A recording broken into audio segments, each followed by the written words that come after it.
ગુજરાતમાં અને ભારત દેશમાં આજે સરેઆમ લોકતંત્રની હત્યા થઈ।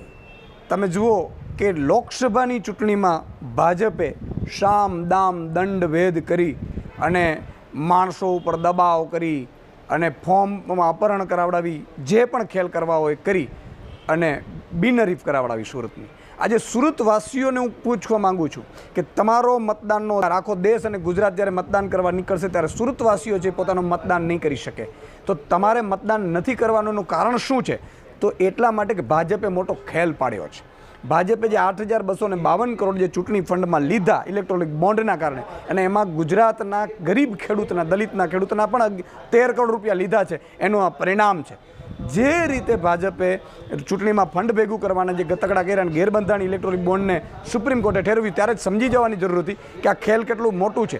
અને હજી જો ફરીથી ભાજપ આવશે તો ફરીથી ઇલેક્ટ્રોનિક બોન્ડ માટે નવો કાયદો લાવશે અને ફરીથી બીજા 10,000 કરોડ પડ્યા છે એ પાછા લેશે, એટલે ફરીથી આ ખેલ ચાલશે આખા લોકતંત્રની હત્યાનો।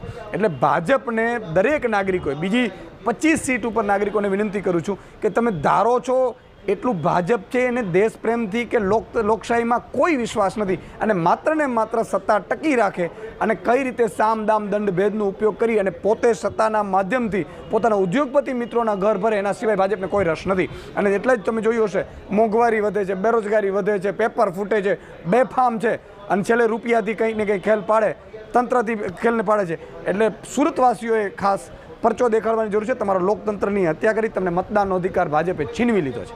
જય હિન્દ, જય ભારત।